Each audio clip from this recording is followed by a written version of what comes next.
Bonsoir, chers spectateurs qui se joignent présentement. On va laisser peut-être 2 minutes total aux gens se connecter. Pendant ce temps-là, je vois que vous participez très bien au petit sondage que vous voyez à l'écran. Euh, donc, ça vous permet de répondre aux questions en attendant que les autres personnes se connectent.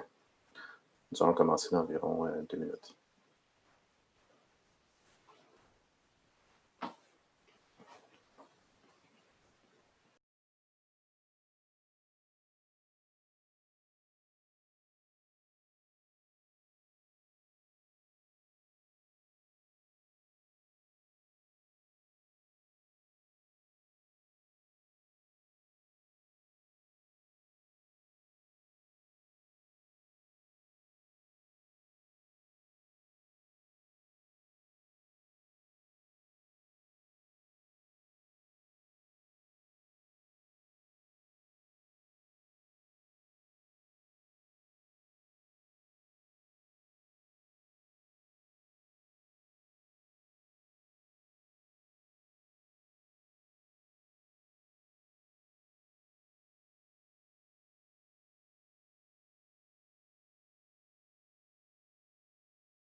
OK, bonsoir tout le monde. Bienvenue au kiosque virtuel de l'AVEC, le premier de cette semaine dans le cadre de la Semaine nationale du véhicule électrique. Nous avons, en attendant que les gens se connectent, on vous a posté un sondage à l'écran, tout simplement pour nous guider un peu plus. Nous avons eu des statistiques intéressantes de réaliser qu'il y avait quand même plusieurs personnes qui se joignaient au kiosque en étant propriétaires ou récemment propriétaires. Donc, c'est intéressant de voir qu'on a quand même un changement par rapport à peut-être 4-5 ans, où c'était plutôt le contraire. Bonjour, je me présente, Sébastien Côté. Je suis membre de l'AVEC depuis début 2018 et depuis 2019, je suis directeur régional pour les Laurentides. Je vais animer ce soir le kiosque. Puis, on a 5 panélistes avec nous ce soir. Donc, j'aimerais juste mentionner que le kiosque de l'AVEC est réalisé en collaboration avec Roulon Électrique, qui est une campagne d'équiterre avec le soutien de Transition énergétique Québec. Donc, on a 5 panélistes ce soir que je vais présenter. Nous avons Stéphane, Mario, Nicolas, François et Marc-André. Donc, je vais leur donner la parole pour qu'ils puissent se faire une petite présentation. Donc, on va commencer avec Marc-André, s'il vous plaît. Alors, bonjour, Marc-André Saint-Onge, bas du fleuve, Kamouraska, propriétaire depuis 2 ans d'une Hyundai Ioniq Ultimate et rendu à 38 000 km d'utilisation. Voilà. Merci, Membre Marc-André. de l'AVEC depuis 2 ans. Merci, Marc-André. Stéphane, à ton tour. Oui, bonsoir, mon nom est Stéphane Bourque. Je suis propriétaire d'une Spark électrique depuis bientôt 2 ans, qui est probablement la voiture avec parmi les plus faibles autonomies, entre 70 et 120 km d'autonomie, ce qui ne m'empêche pas de faire 20 000 km par année. C'est ma première voiture électrique, mais certainement pas ma dernière. Excellent. Merci, Stéphane. Mario, ton tour. Bonsoir, Mario Gingras, propriétaire d'une Leaf Génération 2 depuis maintenant 2 ans, qui fait beaucoup plus de kilométrage qu'il croyait. Je considère ma voiture comme étant une voiture d'une moyenne autonomie, soit environ 240 km. Excellent. Merci, Mario. Nicolas, ton tour. Oui, bonjour. On est une petite famille du Bas-Saint-Laurent avec une Tesla Model 3. La Tesla, c'est vraiment notre voiture principale. Donc, période pré-COVID, c'est vraiment au quotidien. J'allais au travail avec, mais on l'a aussi utilisé pour faire plusieurs voyages, entre autres à New York ou autour du lac Saint-Jean. Fait qu'on l'utilise beaucoup. Merci. Et autour de François, s'il vous plaît. Donc, François Nicolo, j'ai une Model S depuis 3 ans et demi, un peu plus même. J'ai fait presque 100 000 km à date avec. Donc, j'étais dans les 30 000 km par an avant Covid. Même là, j'en fais quand même encore pas mal. Des allers-retours Montréal, Ottawa, principalement ces temps-ci. Avec l'intention quand même de traverser le Canada, un de ces 4. J'ai 3 enfants, on va faire du camping avec, on embarque des vélos. J'ai déménagé, ou plutôt je suis allé chercher une baignoire, des matelas. Là, on voit sur la photo, j'ai un chêne des marais que j'ai transporté avec. Très utile et je m'en sers pour ça, été comme hiver. Excellent. Merci François. Donc, encore bonsoir et merci beaucoup à la grande participation au niveau des spectateurs.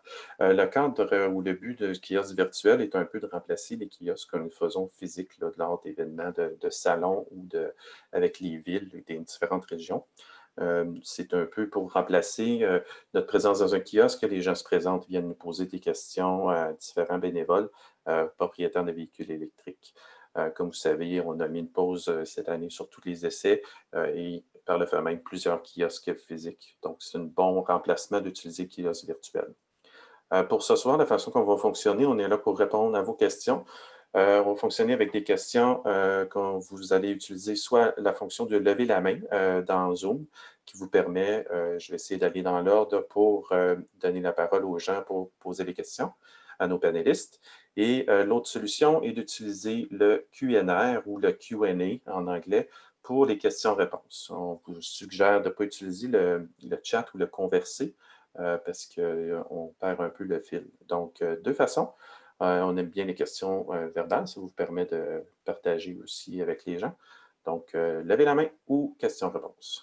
Donc, je vais commencer immédiatement avec une première question écrite. Jerry, qui mentionne que ma prochaine voiture sera une hybride ou une électrique.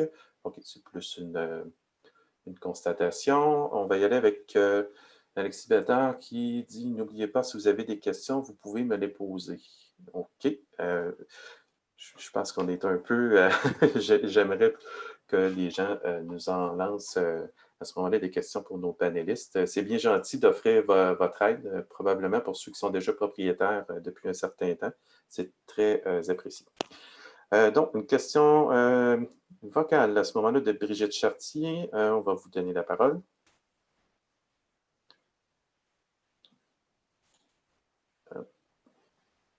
Allez-y, Brigitte. Non, attendez, vous le dites. Est-ce que vous m'entendez? Oui. OK. Moi, je viens de m'acheter une Bolt. Ça fait environ 2 semaines que je l'ai. Puis, j'ai testé quelques petites choses. Puis, j'ai comme des questions à vous poser. Allô? D'accord. Oui, ah, d'accord. Oui. On est là. Quand on se branche à une borne publique là, pour aller charger. Moi, je n'ai pas encore ma borne de recharge à la maison. Ça va arriver la semaine prochaine seulement. Quand je me branche, comment je peux faire, mettons, pour aller au centre d'achat, me brancher, aller magasiner puis revenir? Tu sais, je ne sais pas si la personne peut enlever le branchement puis se charger, elle, puis que ce soit moi qui paye.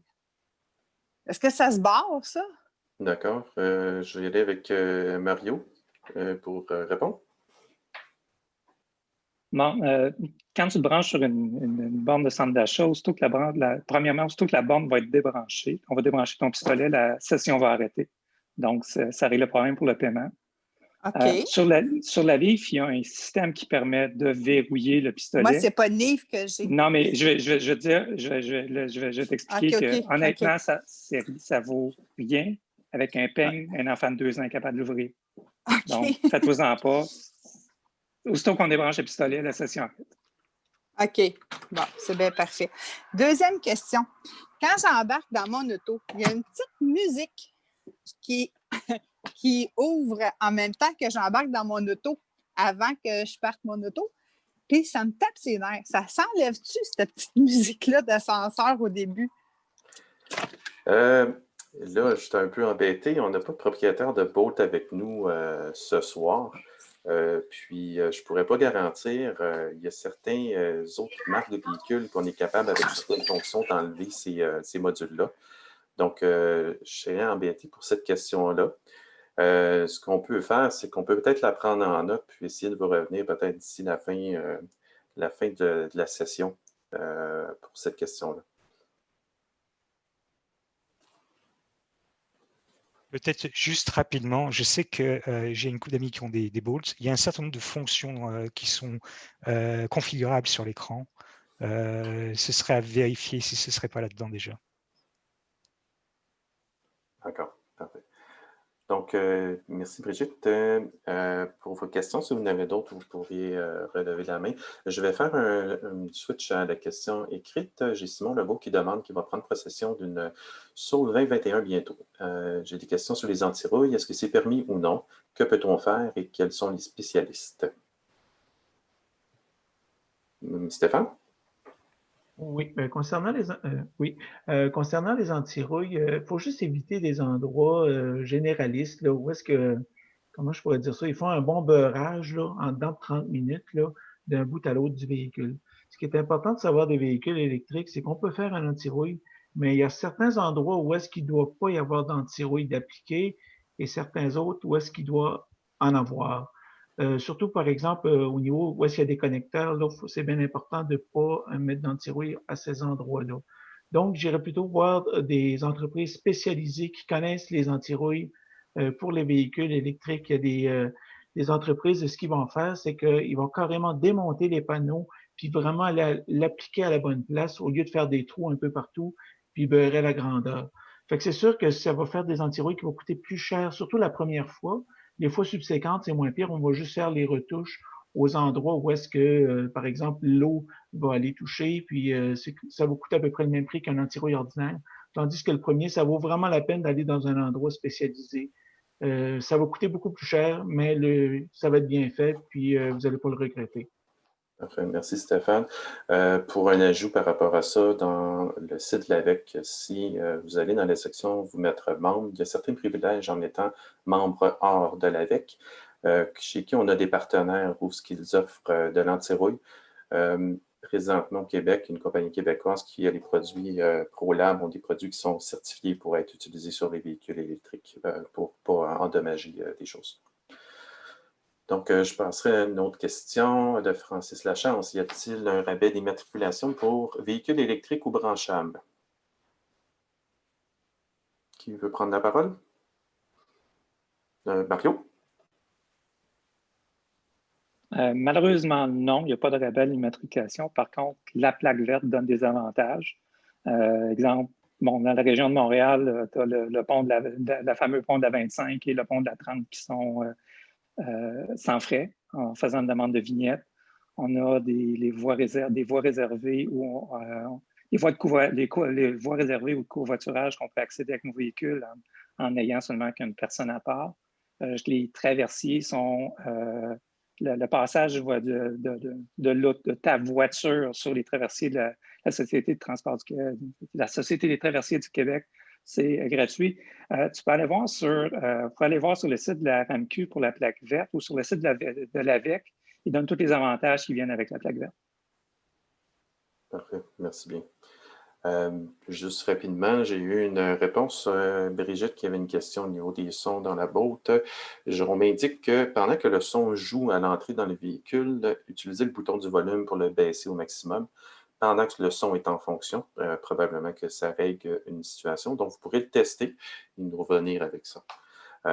Pour tous les gens qui sont spectateurs en ce moment, un autre bon point, c'est le programme de jumelage. L'AVEC offre le programme de jumelage qui est un peu différent, un petit peu plus virtuel qu'en personne, que vous pouvez contacter quelqu'un qui s'est mis comme bénévole donnant des informations ou bénévole donnant vraiment un détail ou une visite de son véhicule virtuellement. Donc, c'est une bonne façon de les rencontrer ou de discuter avec quelqu'un qui possède, mettons, une boat. Si vous avez des questions vraiment très spécifiques, ça va être vraiment, vraiment votre meilleur service à avoir dans ce moment-là.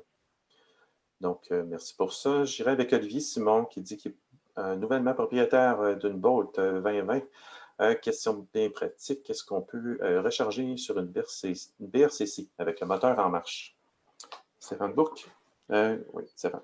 Oui, en fait, le moteur en marche, c'est une façon de dire que le véhicule est allumé, là, si je comprends bien. Quand on recharge sur une borne rapide, il faut juste éteindre le véhicule au moment du branchement.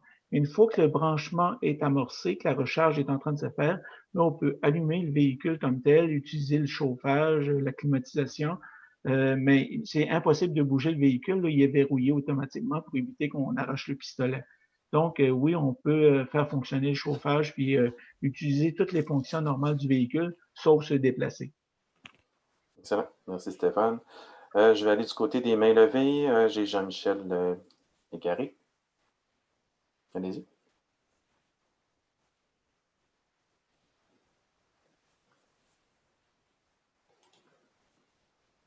Est-ce que c'était Jean-Michel que j'avais mentionné? Je suis désolé, je ne vois pas assez grand dans l'écran. Oui, Jean-Michel Égaré, est-ce que vous avez votre micro?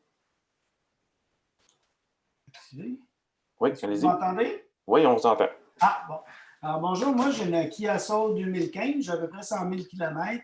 Et là, je suis dû pour changer mes pneus. Et puis, je me demandais si, dans Protégez-vous, il y avait des pneus 4 saisons ordinaires. Puis là, je me disais, là, j'ai une autonomie de 130 km au gros maximum l'été. Donc, des 4 saisons. Je vais perdre combien de kilomètres avec des pneus ordinaires plutôt que des pneus pour véhicules électriques? Quelqu'un qui veut aller? Bon, Stéphane, je vais te laisser y aller. En fait, la perte d'autonomie ne sera pas énorme. Là où il va y avoir une perte principale, c'est les pneus d'hiver par rapport aux pneus d'été, probablement que vous l'avez déjà constaté. D'avoir des pneus spécifiques pour véhicules électriques qui, soi-disant, améliorent la performance, vous n'aurez pas un gain énorme. C'est sûr, probablement que ça va améliorer un peu, mais il n'y a pas de quoi faire un détour, comme on dit. Fait que c'est surtout entre les pneus d'été et les pneus d'hiver à haute rugosité qu'on va voir une grosse différence, peut-être un 5, même 10 dans certains cas. Je ne sais pas si ça répond à la question. Peut-être qu'on doit muter. Donc, on va y aller avec une prochaine main levée avec Claude Frigon. S'il vous plaît, à votre tour.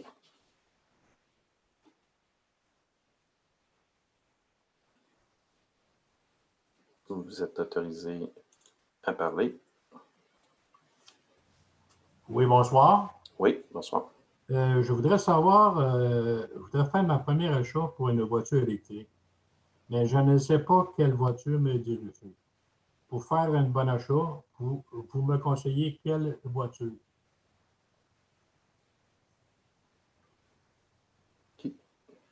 Nicolas? Ah, il va falloir t'enlèves ton mute, Nicolas, désolé. Oui, vas-y. Ce qui est important avant d'acheter la voiture, c'est vraiment de centrer les besoins qu'on a. Donc, quel genre de conducteur vous êtes? Pourquoi vous voulez utiliser votre voiture?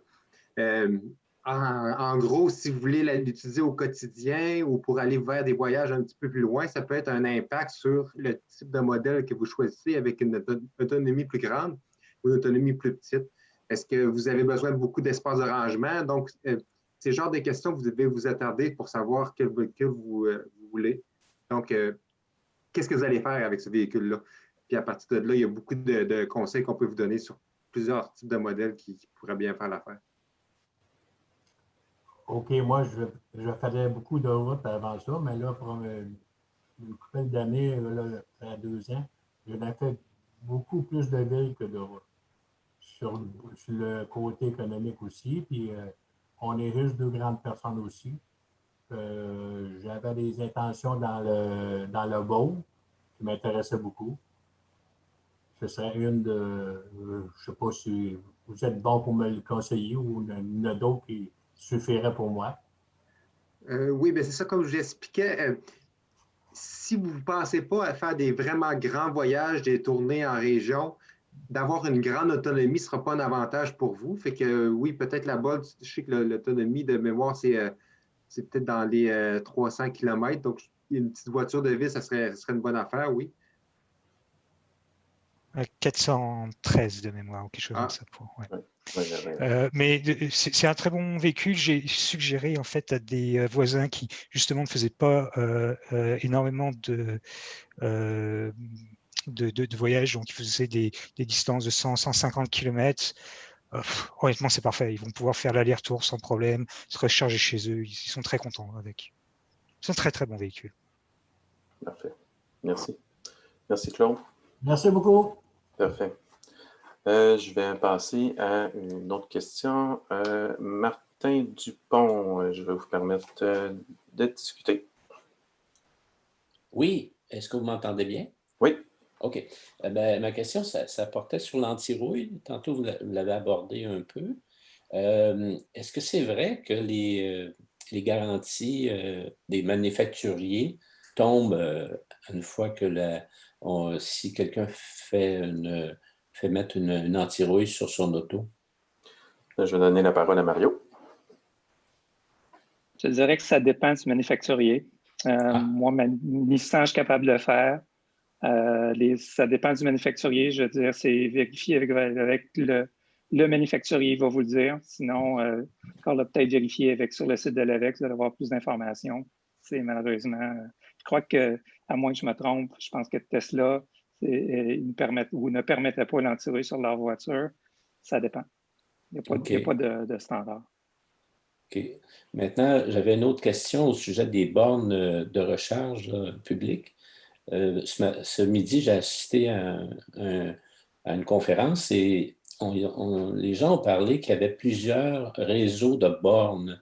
Il n'y a pas juste les BRCC, il y a d'autres. Il y a d'autres réseaux. Est-ce que ça prend des cartes pour chacune de ces réseaux-là pour aller se charger? Est-ce que Marc-André, c'est quelque chose qui est en train de répondre? Ton mute, s'il te plaît. On va venir avec le micro. Hein. Oui.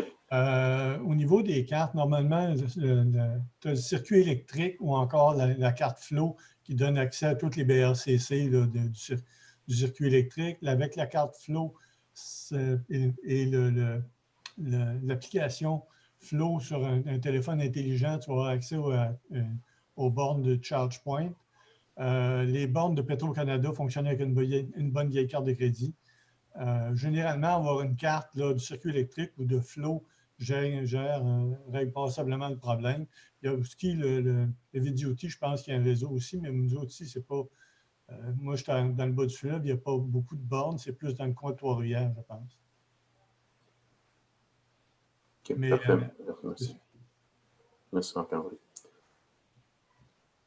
Je vais aller aux questions écrites. Pascal Bédard qui demande qu'est-ce qu'on doit regarder principalement pour l'achat d'une voiture usagée. J'imagine qu'il pose la question pour une voiture électrique usagée. Donc, quelqu'un qui voudrait m'en parler? François? Oui, pour un véhicule électrique usagé, c'est sûr qu'il va falloir vérifier peut-être la qualité des batteries, quelle a été potentiellement la dégradation qui s'est passée avec le temps. Ça peut varier beaucoup d'un véhicule à l'autre et aussi de l'usage qui a été fait. Bon, de nos jours, quand même, les batteries sont quand même très bonne qualité et ont tendance à vieillir bien. C'est quand même un point à regarder. Et un deuxième point que je regarderai de proche, quels que soient les véhicules, ce sont l'état des freins.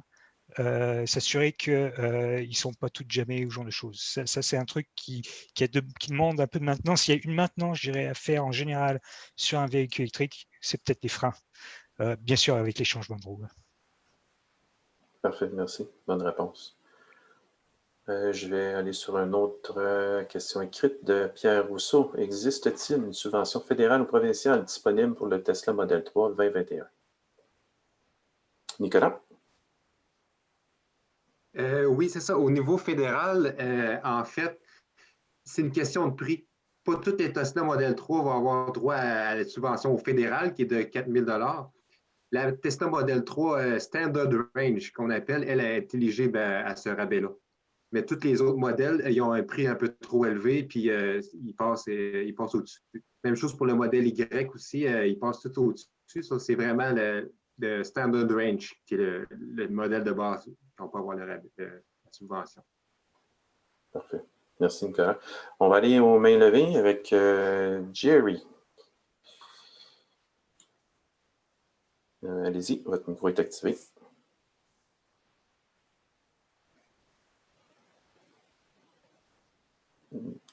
Jerry, vous pouvez y aller. Allô? Oui, bonjour. Bonjour. J'ai quelques questions. J'ai pas de voiture électrique encore, mais j'y pense sérieusement pour ma prochaine voiture. Mais qu'est-ce qui va me faire pencher dans la balance électrique ou hybride PHEV? C'est que je suis adepte de kayak. Moi et ma blonde, on transporte des kayaks sur notre voiture. Dans les voitures électriques, est-ce que ça se fait? François? Donc oui, ça se fait. Comme sur un véhicule normal, on peut, dans la plupart des véhicules électriques, rajouter des barres de toit, par exemple, ou dans certains cas, des attaches remorques avec une remorque. Bon, ça peut dépendre du véhicule. Certains peuvent le prendre, d'autres moins. Il y a, par exemple, 2 modèles de Tesla qui ont été conçus avec, mais même comme ça, sur le mien, je pourrais avoir un attache-remorque et avoir une remorque qui puisse tirer les kayaks. Ça pourrait se faire. Bien sûr, il y a certains paramètres avec ça. Par exemple, dès le moment qu'on rajoute un accessoire sur le véhicule, il va y avoir une résistance à l'air supérieure quand on va se déplacer. Donc après, ça dépend des genres de trajets qu'on va faire, mais ça peut être à prendre en considération en termes de déplacement. Donc, je vais juste donner un exemple. De Gatineau, on a pris des vélos. J'avais 3 vélos sur le toit. Je suis allé au Mont-Tremblant. Pas de problème. Donc, j'ai pu faire le trajet, aller recharger un peu, faire le retour. C'était en masse, ce que j'avais comme autonomie pour faire ce genre de choses. D'accord. Aussi, j'ai un micro-remorque qui pèse 500 livres. À part la Tesla, y a-t-il d'autres modèles qui pourraient être envisageables ou il faut que j'aille vraiment avec un PHEV? Pour une micro-remorque, je pense que ce serait probablement faisable sur la plupart des véhicules électriques. Il me semble avoir déjà vu des Leaf avec des attaches remorques. C'est pas conseillé et c'est pas prévu pour ça, par exemple. Donc, ce serait à vérifier peut-être avec des ensembles d'usagers. J'en ai vu plusieurs types de véhicules électriques avec des attaches remorques. Boat, Leaf, pas dire de bêtises, mais probablement un Niro. Des choses comme ça. Oui, n'oubliez pas que les attaches de remorque sur la plupart des véhicules, les véhicules d'aujourd'hui, à part un camion, ne sont plus vraiment prêts à recevoir une attache remorque de haut poids. Souvent, ce n'est pas tellement relié au fait que le véhicule soit électrique. Stéphane, tu voulais ajouter un point par rapport à ça? Oui, c'est juste de dire que physiquement parlant, les véhicules électriques sont capables de tirer des remorques. Ce qui arrive, c'est que la plupart des compagnies qui ont construit ces véhicules-là n'ont pas fait la procédure officielle pour faire homologuer le véhicule pour être capable de tirer la remorque. Ce qui fait qu'il y a toujours une ambiguïté. Est-ce que ça peut annuler la garantie si je mets une remorque sur mon véhicule électrique? Donc, c'est quelque chose à considérer. Mais physiquement parlant, je prends un exemple, ma Spark est un véhicule qui a 325 livres de couple. Je n'arrive pas à comprendre que le fabricant me dise que je ne peux pas mettre une remorque de 500 livres après ça. Donc, c'est juste qu'ils n'ont pas fait les démarches pour faire approuver ce genre d'installation-là sur plusieurs véhicules. Mais physiquement, ils sont capables de le faire pour la plupart. Excellent. Merci, Stéphane. Merci, Jerry. Okay. On va passer à une prochaine question. Merci. Je vais donner la parole à Michel Boucher. Attendez. Ah, non, j'ai donné la parole excusez-moi, à Sébastien Solazo. Allez-y, Sébastien. Donc, bonsoir. On a récemment acheté un Kia Niro électrique, 100% électrique. Excuse-moi, Sébastien, on t'entend vraiment très peu. Est-ce que c'est mieux, là? Oui, parfait. Okay. Donc, on a récemment fait l'acquisition d'un Niro électrique, 100% électrique. Le véhicule fonctionne très bien. Et pour plein de raisons, on est retourné au concessionnaire pour des petites choses. Et puis là, le concessionnaire nous dit « Ouh là là, vous devez venir tous les 6 mois. Donc, vous avez un entretien semi-annuel à $100, un entretien annuel à $300. Parce que même si votre véhicule est électrique, il y a encore plein de choses à regarder dedans. » je comprends qu'une voiture électrique reste une voiture avec les pneus, les freins, la suspension ou autre, mais je trouve ça un peu exagéré de nous demander de venir tous les 6 mois, tous les 12 mois. J'ai l'impression qu'ils essayent de nous garder pour faire de l'argent. Donc, la réalité, là, c'est qu'on a vraiment besoin d'y aller tous les 6 mois ou parce que c'est un véhicule électrique et qu'on consomme moins de freins avec le moteur et qu'on consomme moins d'éléments consommables, on peut espacer ces rendez-vous. Oui, merci Sébastien. Puis là, juste avant de donner la parole à Marc-André, qui veut vraiment. Tous les panélistes ont eu un sourire au visage, donc votre question est très pertinente. Vas-y, Marc-André. Alors, moi, ça va faire 2 ans que j'ai ma voiture et à date, ça m'a coûté un entretien de frein qui a été fait au mois de février à 24-25 000 km. Je n'ai pas été au garage à part de ça. Et je ne pense pas que beaucoup de véhicules électriques ont dû se présenter, à moins d'avoir des problèmes de garantie, que beaucoup de propriétaires de véhicules électriques ont eu ou devaient se présenter au garage pour faire des entretiens autres que l'entretien des freins. Ouais, bah, c'était un petit peu ce que je pensais, c'est que la raison principale, il y en avait d'autres, mais la raison principale, c'est que nous avions négocié nos pneus au moment de l'acquisition du véhicule. Donc, changement de pneus, on y retourne pour avoir les pneus gratuits, entre guillemets. Puis moi, de leur dire, bon, bah, ciao, bye. Et c'est là que la personne dit, oh là là, non, non, non, attention, semi-annuel, annuel, faut regarder, faut faire vérification. J'ai dit oui, mais je pense que tu essayes de me garder captif parce que tu sais que je viendrai moins. D'accord. Mario, tu voulais ajouter quelque chose? Je pense que l'entretien qui est vraiment important à faire sur la voiture, c'est faire nettoyer les freins au moins une fois par année. Vu qu'on les sollicite moins, c'est vraiment ce qui doit être fait, hein, le plus important. Le reste, effectivement, c'est pour te garder, te rappeler à leurs bons souvenirs. Mais on est d'accord que là, on n'est plus besoin d'aller au concessionnaire. On peut aller à notre bon vieux garagiste du coin avec qui on s'entend bien et on va dire à chaque printemps, quand on change les pneus, on fait un petit nettoyage de frein. Tout à fait. Les freins, c'est des freins. Hein? Oui. C'est parfait pour ça. Merci. Sébastien. Je vais passer au... chez tous les panélistes, vous aviez quelque chose à rajouter. J'irai plutôt avec d'autres questions. On a quand même encore 16 questions ouvertes. On n'aura probablement pas le temps, mais on y va avec Oscar Carino qui demande, est-ce qu'il y a des bornes gratuites pour charger des voitures ou faut-il toujours payer d'une façon ou d'une autre un tarif quelconque pour la borne d'un stationnement privé? Et est-ce que c'est plus cher charger à la maison ou payer un tarif ou ça revient pareil? Donc, quelqu'un qui voudrait mentionner, Stéphane? Oui. D'abord, première des choses, c'est qu'un propriétaire de voiture électrique va toujours en grande majorité recharger à la maison et c'est à peu près la moitié que ça revient par rapport à utiliser des bornes publiques. Là, je fais un résumé assez grossier. Donc, la borne à la maison, elle est toujours accessible à chaque fois qu'on en revient. Ça coûte environ à peu près 2 sous du kilomètre, c'est-à-dire 2 $ pour faire 100 km. Tandis que sur des bornes publiques, ça revient à peu près au double. Mais ça dépend un peu de la vitesse de charge et tout, mais grossièrement, on peut faire ce résumé-là. Et puis, à ce moment-là, les bornes, la question, c'était est-ce qu'il y a des bornes gratuites pour les voitures? Il y en a quelques-unes chez certains commerçants ou des fois, il y a des entreprises qui mettent des bornes gratuites à l'usage de leurs employés. Mais en règle générale, c'est payant. C'est à peu près le double du tarif domestique. Parfait.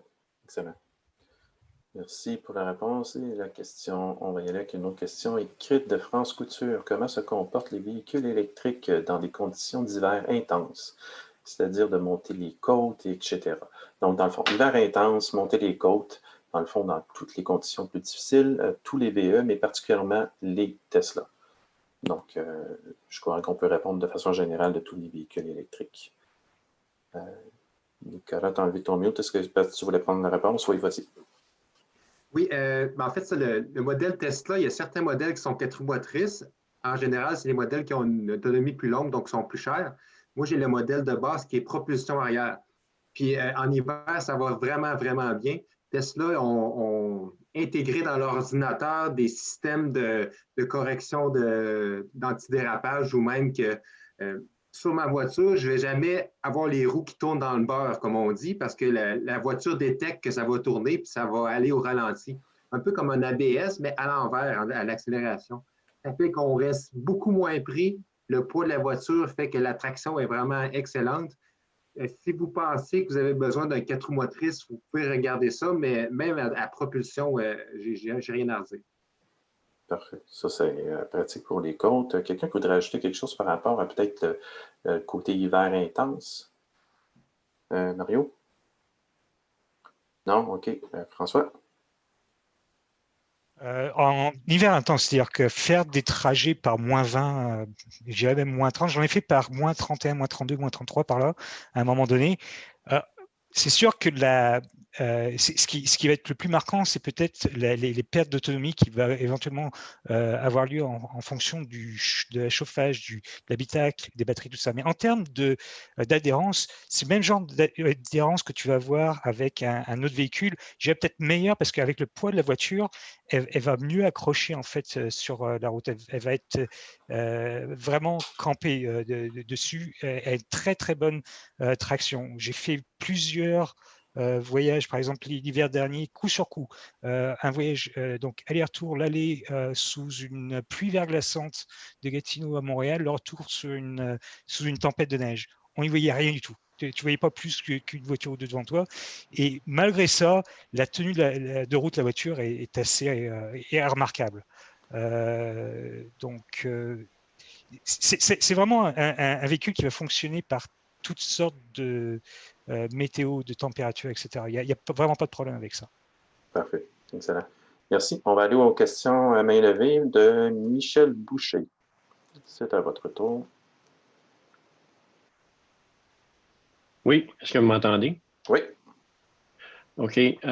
Pour répondre peut-être à la première question qu'une dame a soulevée pour la musique d'accueil dans la Chevrolet Bolt, j'ai trouvé la réponse sur un site de chevetbolt.org. J'ai l'hyperlien. Je pourrais l'envoyer peut-être à quelque part sur le...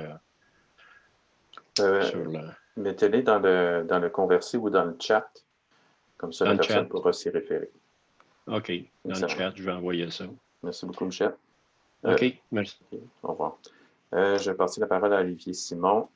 Je vous permets de parler. Oui, bonjour à tous. Justement, une petite question. Oh, on vous a perdu. C'est Olivier Simon. OK, allez-y, Olivier. Vous m'entendez? Oui. Ah, super. Oui, pour la Chevrolet Bolt de la madame d'avant, je lui déconseille aussi de la débrancher lorsqu'elle a verrouillé la voiture parce qu'elle va avoir mal très fort aux oreilles dans les quelques secondes qui suivent. Il y a une alarme. Moi, j'avais une question sur les bandes réservées des véhicules électriques. On dit souvent que les véhicules électriques peuvent prendre les bandes réservées.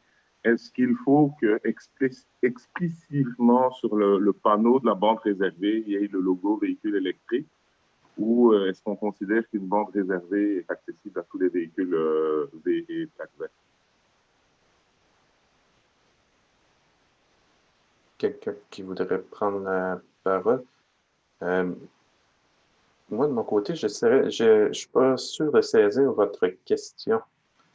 En fait, il y a des bandes réservées où il y a clairement le symbole véhicule électrique. Oui. Il y a des bandes réservées également qui sont exactement les mêmes. Là, c'est réservé taxi ou covoiturage. Mais dans la signalisation, ils n'ont pas mis le symbole véhicule électrique. Est-ce qu'il faut absolument que le symbole soit sur l'affichage ou est-ce qu'on considère qu'ils peuvent avoir oublié le symbole sur l'affichage ou ne pas l'avoir mis à jour? Oh, ça, je ne pourrais pas vraiment répondre. Vous, c'est pour les permissions de se stationner à cette place-là ou pouvoir se charger? Juste circuler sur les bandes réservées. Circuler les voies réservées ou les bornes? Les voies, excusez-moi. OK, OK, d'accord. Mario, je vais te donner la parole. Non, il faut absolument que le signe du véhicule électrique soit affiché. Sinon, tu risques d'avoir la contravention qui va avec. Ça fait partie, effectivement, c'est bien indiqué sur Encore là, sur le site de l'AVEC, il l'indique, et sur le site aussi de la RAMQ, c'est bien indiqué. Merci. Okay, merci. Je vais aller aux questions écrites de Francis Lachance qui dit est-ce que n'importe lequel électricien peut installer une borne à domicile? Quelqu'un qui veut répondre? Je vous dirais, bon, je vais prendre la parole de n'importe quel électricien. Je pense que vous pouvez faire votre recherche, soit avec des gens qui s'affichent. Je vais vous donner l'exemple. Sur ma rue, j'en ai un qui ont le logo qui installe les bornes. Ils sont vraiment dépositaires et installateurs officiels. Donc, ça peut peut-être être une bonne indication pour vous. Les gens ont commencent à recevoir beaucoup de formations pour ça. Donc, faites votre recherche par rapport à ça. De poser des questions pour trouver les bons électriciens.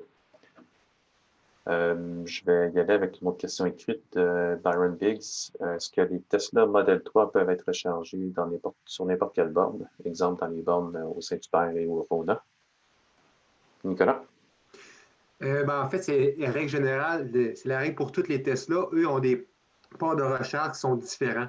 Quand on parle de bornes niveau 2, donc Saint-Hubert, c'est sans doute niveau 2 ou les bornes publiques qui sont plus petites et qui rechargent plus lentement. On a fourni avec le modèle un petit adaptateur qui permet de brancher les bornes de niveau 2 dans notre voiture.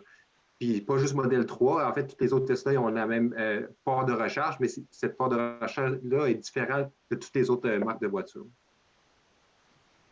Parfait. François, tu veux ajouter quelque chose pour Tesla? Oui, en fait, au Saint-Hubert, c'est des BRCC, c'est des niveaux 3. Et pour ces bornes-là, ça prendrait en fait, il y a un adaptateur qui se vend. Il n'est pas vraiment donné, je crois que c'est autour de $700, quelque chose dans ce goût-là, qui permet de brancher en fait une Tesla sur un port CHAdeMO. Donc, en courant continu, ça va être un niveau 3. Et oui, de ce fait-là, avec les bons accessoires, on est capable d'aller se brancher n'importe où. Mais ça prend celui-là, surtout pour les bornes rapides. Parfait. Excellent, merci. Je vais donner la parole à Jonathan Dallaire dans les questions à main levée. Est-ce que vous m'entendez? Oui. Oui, parfait. Moi, je vais être propriétaire d'une Bolt demain. Et puis, je voulais savoir, au fait, je vois plusieurs commentaires sur Facebook, Internet, n'importe quoi, que la batterie, si, mettons, je ne la recharge pas pendant 2 jours, si je ne la recharge pas le soir, si je ne la recharge pas, là, tous les sites me disent, ben, tout est bon, mais qu'est-ce qui est mauvais sur la recharge d'une batterie? Parfait. Excellent. C'est une très bonne question. Stéphane? OK. Je suis propriétaire d'une Spark qui est un peu l'ancêtre de la Bolt, si on veut. Ce que Chevrolet dit à propos de ces véhicules-là, c'est idéalement les laisser brancher lorsqu'il fait plus que 32 degrés et moins que 0. Là, c'est question de garder la température de la batterie à une température optimale. Ce qu'on évite de faire, c'est de laisser une voiture complètement déchargée pour un temps prolongé. Mais autrement dit, le véhicule est capable de gérer tout ça. Fait que vous branchez quand vous avez besoin d'énergie, vous débranchez quand vous voulez partir. Fait que la Bolt, en plus, elle a un bon système de protection de batterie, mais c'est un système de refroidissement par liquide, ce qui fait en sorte que c'est une très bonne batterie et qui est très bien protégée, qui va éviter, ça va éviter qu'elle va geler l'hiver puis qu'elle va surchauffer l'été. C'est pour ça qu'on recommande dans les températures extrêmes de la laisser brancher. Ça va aider. Puis le pire ennemi de la batterie, c'est la chaleur. Fait que donc, s'il fait chaud l'été, brancher le véhicule, ça va l'aider à garder sa fraîcheur. OK. Puis dans le fond, moi, ce que je voulais savoir, c'est que le vendeur m'a parlé que Chevrolet avait une technologie. Ben, j'en ai fait plusieurs, là, Hyundai et toutes les compagnies. Puis Chevrolet, il y avait mettons, la batterie tombe à plat, mais il reste quand même 10 % de batterie. Puis quand on la recharge au complet, il reste quand même un 10 % qu'on ne peut pas atteindre. Autrement dit, là, il y a des compagnies qui disent charge-la pas plus que 80, puis va-t'en pas en bas de 10, mais Chevrolet, tout est seté. Je ne sais pas si si le vendeur m'a dit la bonne information. C'est exact. Ce qui arrive dans le cas de la Chevrolet, c'est que vous avez, comme on dit, la plupart des véhicules électriques ont un buffer. Vous n'aurez jamais 0%, vous n'aurez jamais 100%, mais ça, vous ne le voyez pas. Vous voyez entre 0 et 100, mais en réalité, vous êtes entre 10 et 90, disons, juste pour faire un exemple. Dans le cas, par exemple, de Tesla, je pense que c'est un petit peu plus particulier parce qu'on laisse un peu l'usager jouer avec le pourcentage maximum. Il y a un petit peu plus de marge de manœuvre laissée à l'usager. Peut-être les propriétaires de Tesla pourraient vous en parler. Mais pour la Bolt, cassez-vous pas la tête avec ça. Ça se gère tout seul. Puis il y a des gens qui disent, si je la laisse brancher pendant 2 jours, je vais brûler ma batterie, par exemple, ce qui est tout à fait faux. Il y a des systèmes de protection pour ça, vous n'avez pas à vous inquiéter. Puis en dernier conseil, prenez le temps de lire l'espèce de brique de papier qui est dans le coffre à gants, personne ne se sert. On appelle ça manuel d'instruction. Vous avez à avoir quelques conseils. Par exemple, si vous avez besoin de l'entreposer, là, il y a des particularités à savoir pour ça, mais en temps normal, là, vous n'avez pas à vous casser la tête avec ça. Merci, merci. Dans le fond, vous êtes en train de me dire que j'ai choisi le bon véhicule. Merci. Deuxièmement, j'ai appelé le constructeur de la Heavy Duty borne, la borne Heavy Duty, aujourd'hui parce que demain, je vais l'avoir, fait que ça me prend du courant. Fait que là, il m'a dit, lui, en débranchant le véhicule, de tenir la planche 3 secondes avant de l'enlever parce que ça déconnecte le véhicule de la prise puis ça protège les deux, on va dire. C'est ça qu'il me disait, c'est que surtout les véhicules dans le Hyundai Kona, Yannick, qui avait un problème avec ça, il y avait comme un spark que ça faisait quand on débranchait. Fait que je voulais juste être sûr avec la Bolt, là, si tout était correct. Parfait. Je vais laisser Mario prendre la parole. Oui. Ouais, Mario. Non, mais curieusement, il y avait une super beau vidéo qui a été publiée la semaine dernière pour comment fonctionne justement la borne. Ce qui arrive, c'est quand tu t'appuies sur la clenche pour la déverrouiller, ça emmène un interrupteur qui enlève le courant. Tu n'es pas vraiment obligé d'attendre 3 secondes. Moi, je peux t'assurer que depuis 2 ans, j'attends réellement pas 3 secondes de débrancher ma voiture et je n'ai jamais eu de spark. La protection est dans la borne elle-même. C'est un interrupteur. Quand tu fermes l'interrupteur chez toi, est-ce que tes lumières éteignent après 3 secondes? C'est instantané. Ta borne, c'est le même principe. C'est ça, c'est instantané. Merci. Donc, Éric, qui est notre administrateur sur le kiosque en ce moment, voulait prendre la parole. Éric, je te laisse la parole. Oui, je l'ai spécifié pour les adapteurs CHAdeMO pour les Tesla. L'AVEC a le programme de jumelage justement avec des propriétaires d'adapteurs CHAdeMO qui les louent à la journée, à la pièce, là, donc à la journée, à la semaine, au mois. Donc, c'est un des avantages d'être membre de l'AVEC pour pouvoir utiliser cet avantage-là. Merci. Merci, Eric. Je vais y aller sur question à main levée de Raymond Lambert.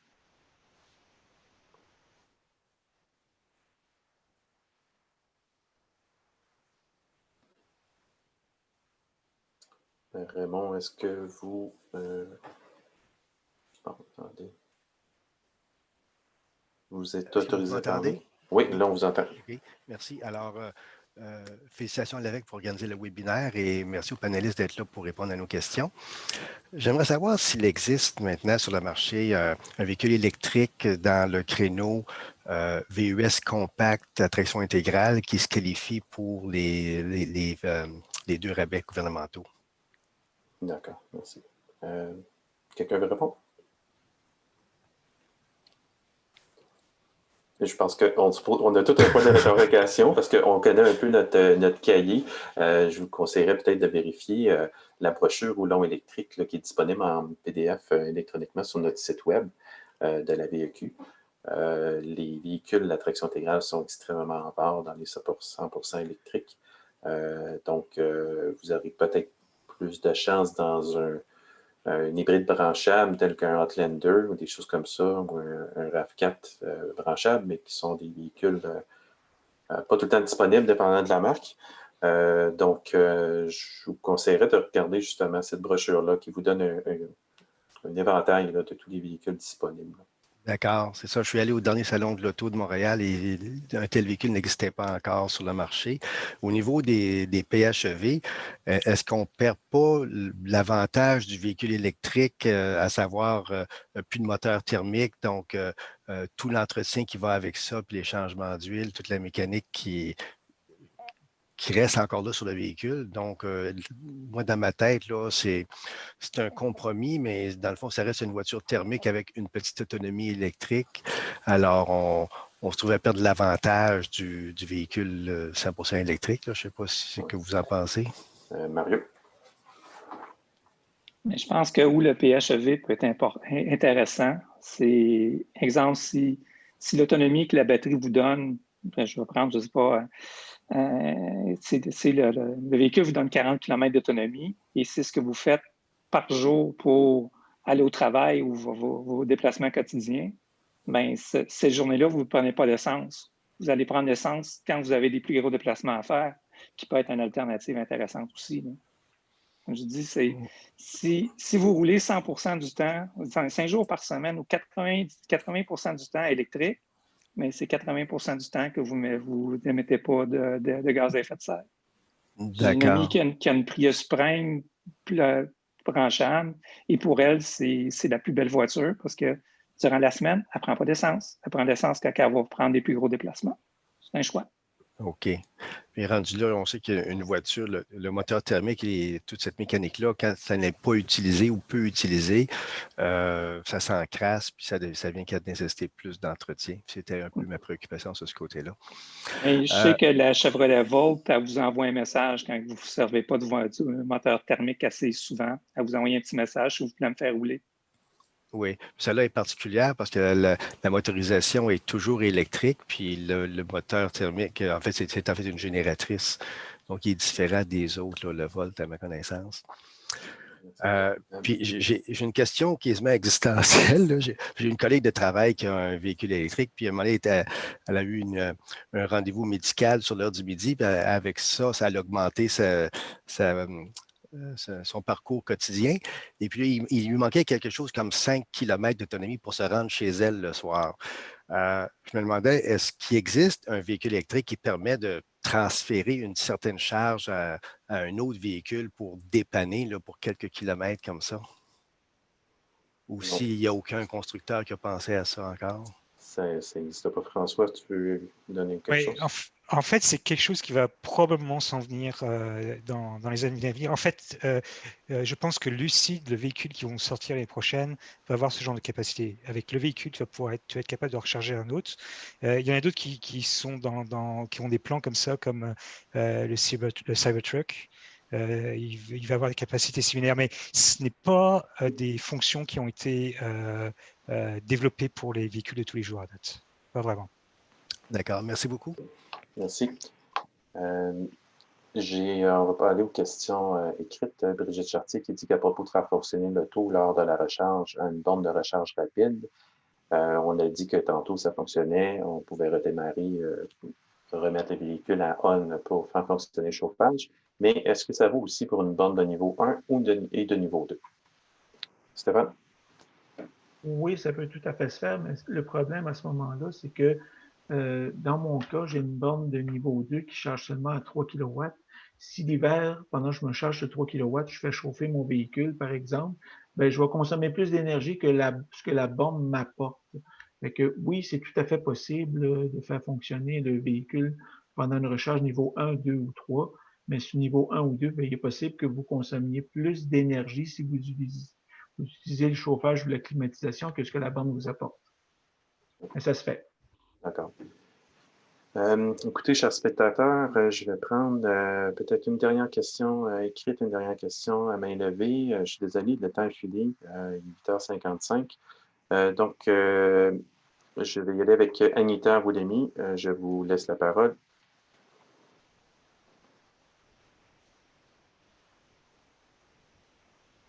Vous êtes autorisé maintenant à parler. Oui, bonsoir. Bonsoir. J'aurais une petite question. Nous, on a décidé d'acheter électrique et on a fait l'essai de la Bolt et je vois que c'est quand même un bon choix. Mais le problème, c'est qu'on reste en location dans un édifice à plusieurs logements. Et c'est de faire installer ça. Est-ce que les propriétaires, ils peuvent mettre un stop à ça ou c'est ça ma question, c'est ce qui m'inquiète le plus. Okay. Est-ce qu'on a quelqu'un dans le groupe de panélistes pour les solutions en recharge? Je vois qu'il n'y a personne, mais vous pourriez aller voir, je crois que sur notre site aussi, nous avons une section là, pour les solutions de recharge en multilogement. Si vous êtes avec soit multilogement ou condo, vous devez, il y a toute une procédure à passer avec le conseil de l'administration, puis faire approuver des choses. Donc, il existe des systèmes pour eux pour pouvoir faire installer ça et vous permettre de vous recharger dans votre tour à appartement, sauf qu'il y a différents comités à vérifier. Donc, ce serait de vérifier avec la compagnie de votre tour à logement. OK. Mais je ne pense pas qu'ils puissent dire non. On a eu toutes sortes d'histoires au niveau de tout ce qui est condo. Je ne veux pas être trop pessimiste. On a des gens très réceptifs, des gens moins réceptifs et encore des gens qui ne voient pas d'avantage à ça. Donc, faut vraiment faire l'essai, puis vous aurez peut-être une belle surprise. Oui, mais le gouvernement, il donne l'argent à ce niveau-là pour faire installer la borne. Oui, encore une fois, oui, dans les édifices, oui, il y a des subventions aussi qui sont disponibles pour l'installation des bornes. Par contre, tout ça est déterminé. Il ne se fait pas tant qu'il n'y a pas d'autorisation à le faire. Donc, ce serait vraiment votre première étape à faire, maintenant. Et l'autre question que je me pose, c'est si je déménage, vu que je suis en location, un coup c'est installé, je la perds, quoi? Oui, bien, dépendant du système d'installation que vous allez faire, il y a des bornes qui sont amovibles, il y a des bornes qui ne le sont pas. Donc, oui, effectivement, c'est quelque chose qu'il faut que vous pensiez à choisir le modèle en conséquence de ça. Lors de l'achat? Oui. D'accord. Alors, je vous remercie. Merci. Au revoir. Je vais aller à une dernière question écrite de Simon Legault. Je dois faire installer une borne à la maison. Je crois que la flot a la cote. Je rentre la voiture dans le garage l'hiver, mais elle reste dehors l'été. Où devrais-je faire installer la borne? Et existe-t-il un dispositif ou une fonction pour charger des fois dehors ou à l'intérieur ou à travers la porte de garage? Donc, est-ce qu'on a quelqu'un qui... Marie? Mais moi, j'ai une flow, je l'ai mis à l'extérieur pour une question de... Je dirais que malheureusement, je ne peux pas rentrer, mais j'ai un garage, mais mon auto ne peut pas rentrer dedans. Flow, c'est des bornes fixes, donc elles sont fixées au mur.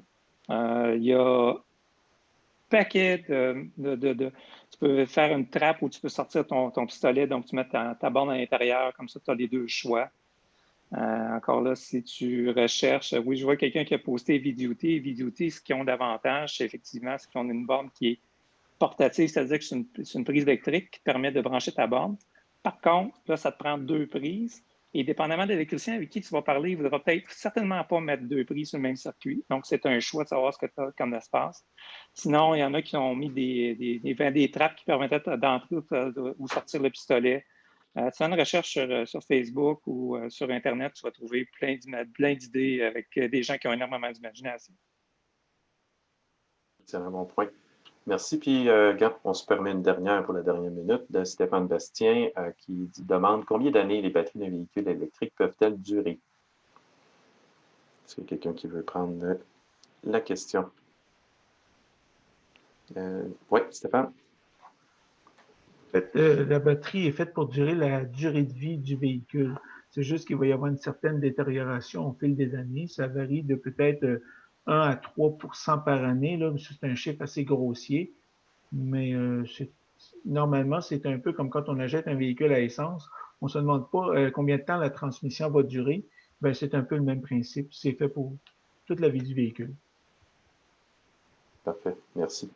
Donc, on va conclure sur cette note. J'aimerais remercier nos 5 pénalistes, Marc-André, Stéphane, Mario, Nicolas et François, d'avoir répondu à toutes ces questions. Merci aussi à tous les spectateurs qui se sont présentés.